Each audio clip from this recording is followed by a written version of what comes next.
I've been reading this horror book in Braille. Something terrible is about to happen. I can feel it.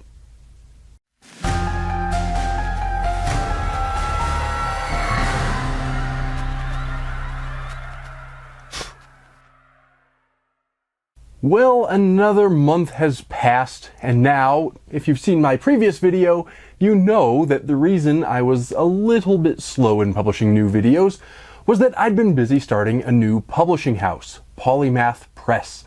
But that doesn't mean I didn't still have some time for reading, so it is time for our monthly reading roundup, in which I discuss and review all of the books, mostly but not entirely horror, as usual, that I read in August of 2023. Before we get to the books themselves, I should remind you that, as always, I've put purchase links to all of these books down in the What's It, so you can go and get copies for yourself. That's a great way to get some quality reading material for yourself, while also supporting some great authors and supporting this channel. It's a win-win-win sort of a situation. But without further ado, I don't want to bore you with preliminary material. Let's get right to the books. We begin this month with a book entitled The Astronomers Crypt by David Lee Summers. I happened to meet this author at a convention this summer, and I was particularly intrigued by this book because it combines two of my favorite things, horror and science. Now, admittedly, astronomy isn't exactly my strongest science. I only took a minor in astrophysics when I was in college, so it's safe to say that while I have great admiration for astronomy, I probably don't know the field as well as the author, who has worked professionally as a telescope operator for various observatories. Regardless, the book caught my interest immediately because I was quite excited by the idea of setting a horror story not in some stereotypical haunted mansion or cabin in the woods, but at an observatory. We all know that a sense of isolation is often an essential ingredient for a good horror story, but we don't need to limit ourselves to the traditional isolated locations. Observatories, by necessity, are also quite remote because they tend to operate on skeleton crews who live nocturnal lives, and they're usually located far away from civilization to get away from all the light pollution. Combine those elements with a cast of characters ranging from petty criminals to professional scientists, and a monstrous entity from Native American lore, almost a sort of neo-Lovecraftian Native American sort of entity, and you've got the essential ingredients for The Astronomers Crypt. Importantly, though its setting in an observatory was a big part of what caught, and indeed held, my attention, you don't need to be an astronomer yourself to understand or enjoy the book. It reads just like any other horror novel. It starts off with a horrific bang and then takes its time letting us get to know the characters before it delivers its climax. Admittedly, it could probably use a few more scares to build the tension, particularly in some of those early chapters, but it's nevertheless a delightful read sure to please any horror fan, and that goes doubly for those of us who happen also to appreciate the scientific setting and cast of characters. And just as a side note, in case you're wondering, since I mentioned astronomy, though I'm interested, isn't my strongest science, my strongest sciences would probably be biology and psychology, or perhaps mathematics if you count math as a science, which is a whole other debate we needn't get into right now. While we're thinking of those interdisciplinary kinds of ideas, our next book isn't exactly horror, though it's certainly horrifying enough for most of us, and that's a book probably none of you have heard of, called Mainliner Denver, The Bombing of Flight 629 by Andrew J. Field. It's a nonfiction book that details, as the subtitle says, one of the worst and earliest attacks ever on American aviation. The story, very briefly for the purposes of this video, is that in 1955, a man named John Gilbert Graham, partially in revenge for what he considered to be mistreatment in his childhood, and partly to claim insurance money, decided to kill his mother, Daisy King. He did so by planting a dynamite bomb in her suitcase before her flight, and the result was that he killed 44 people ranging in age from 13 months to 81 years. There were no survivors. The book begins as the passengers boarded their ill-fated flight and traces the entire saga through Graham's eventual capture, trial, and execution. And it's quite an achievement because it renders a decades-old case almost as exciting as if it were a current event. The book pays the most attention, I think, to Graham's trial, which makes a certain degree of sense as the author is an attorney. But it does so in such a way that it walks the reader through the details of a lengthy legal procedure without losing sight of the humanity of the various players involved. The result is a book that reads as much like a thriller as a history book and easily belongs in the library of anyone interested in criminal law, aviation history, or Colorado history. Like I said, it might not be a horror novel, but I think it's horrific enough to interest many of you, particularly those of you whose interest in horror overlaps with a fascination with true crime. Next up, we have a book that's actually not been released yet, but I managed to get my hands on an early review copy, and so this is that review. The book is called Research Randy and the Mystery of Grandma's Half-Eaten Pie of Despair. A wonderful title if there ever was one. Now, if you think this sounds like a kind of twisted take on something like Nancy Drew or the Hardy Boys, you're thinking correctly. It's written as if it were part of a series of children's books featuring teenage sleuth Research Randy. But though it's certainly nostalgic for those who grew up reading such books, this one is really not for the kids. The reading level is appropriate enough for teenagers, but I would consider this certainly a teenage to adult book. Instead of being a children's book, it injects Lovecraftian horrors into the tale and ends up being, honestly, one of the weirder books I've read so far this year.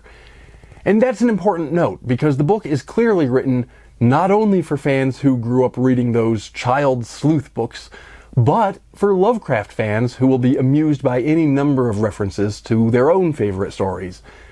Many of the characters are even named after Lovecraft's own characters, so you'll have fun catching all those various nods and references. One thing I found particularly amusing is that in the book's front matter, there's a list of other books written by author Tom Lucas. But in addition to those, there's an additional list of books Tom Lucas thinks he's written, which includes several other non-existent books in the Research Randy series. And I think that tells you a lot about the tone of this novel. It's also charmingly illustrated. Let me find one. Yeah, where's a good example? Here's a good example. It's charmingly illustrated in this same style as those classic young adult mysteries. I think a lot of horror and mystery fans will end up getting a kick out of this one. It can be read in a single sitting, and it does catch the reader's attention just enough that I think most people will actually do so and read it in a single sitting. The book will be available on, or at least around, Halloween of this year from Beating Windward Press. My next book for this month, despite the title, is the least related to the horror genre. Those of you who've been around this channel for a while know that I enjoy the occasional cookbook, and that's what we have next. Specifically, we're talking about this book, Knife Drop: Creative Recipes Anyone Can Cook, by Nick DiGiovanni. The author is apparently some kind of social media star delivering cooking videos to legions of fans. I admit I didn't know his work prior to reading this book, but when I stumbled across the book itself, I found it rather intriguing. The theme here seems to be interesting, creative, restaurant-quality types of dishes, but which can be relatively easily prepared by home cooks in a home kitchen. Admittedly, some of the recipes do live up to that promise a bit better than others. To be sure, there are several recipes here that look just as impressive as anything you might find in a Michelin-starred restaurant, but with relatively simple ingredients and techniques accessible to home chefs. But there are a couple that either don't quite hit that impressive mark, or which might be a little bit more intimidating to the home cook. But that's not to say these recipes are necessarily bad or failures by any means. And despite a couple of them maybe not quite hitting the same theme as the rest of the book, I consider the book on the whole quite a success. One thing I particularly like, and I don't know whether to credit the author or publisher for this, is that every single recipe in the book is accompanied by an attractive full-page illustration, so you can see exactly what each dish is supposed to look like. Admittedly, that means there's not room for quite as many recipes in here, but I find it makes for a more attractive and indeed more useful cookbook to be able to see how the recipes are supposed to turn out.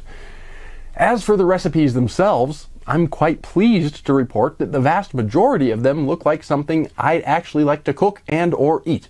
Obviously, everyone's tastes are different, so no cookbook ever manages to be 100% for anyone, except perhaps for its own author, but this one is closer aligned to my own tastes than most.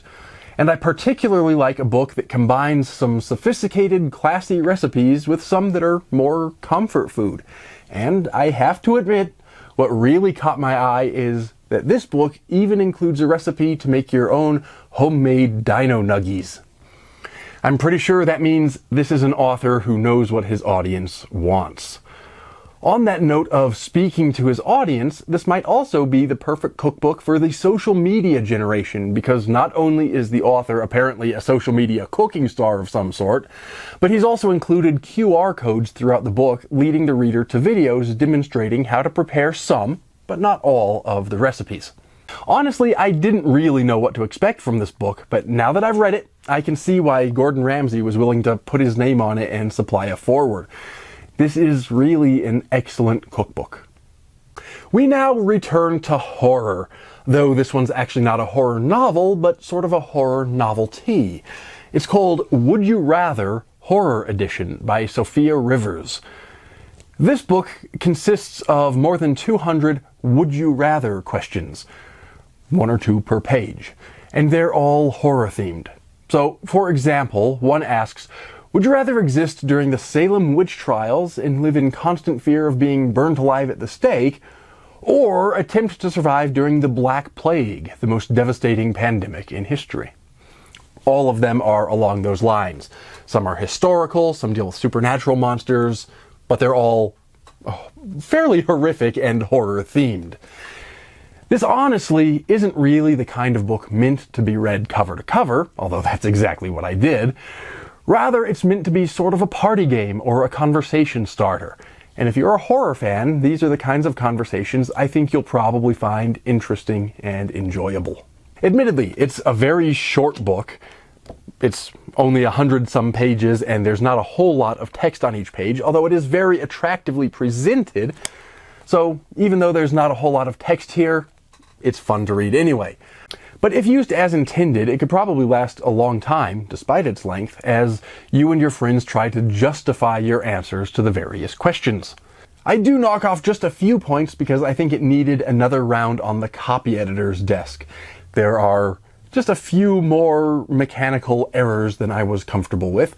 But beyond that, if you're looking for a would you rather game, and if you're a horror fan, I think you'll find it's a lot of fun, particularly if you do use it as a party game or a conversation starter with other horror fans. And we conclude this month's reading roundup with the most important book of them all. My book, Case Files of the Rocky Mountain Paranormal Research Society, Volume 1, which I've co-written with Brian Bonner.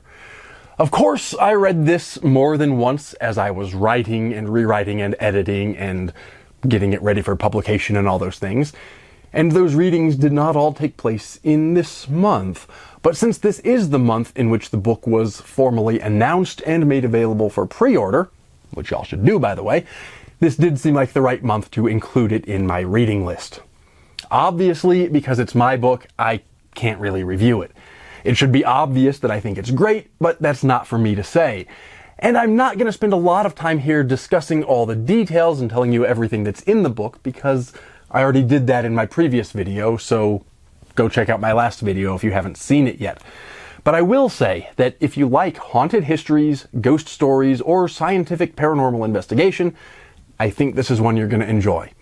In case you missed the previous announcement, it'll be available directly from my publishing house, Polymath Press, at polymathpress.com on September 15th. There will be an exclusive limited edition available at the Colorado Festival of Horror from September 15 through 17, and pre-orders are now available in both print and ebook formats at Amazon, Barnes & Noble, and anywhere fine books are sold. As I mentioned before, there's a link down in the What's It where you can find this, or indeed any of these books for yourself. Do also make sure you've subscribed, rung that notification bell, and clicked that like button. Those things help stroke my ego just enough to keep me making more and more of these videos.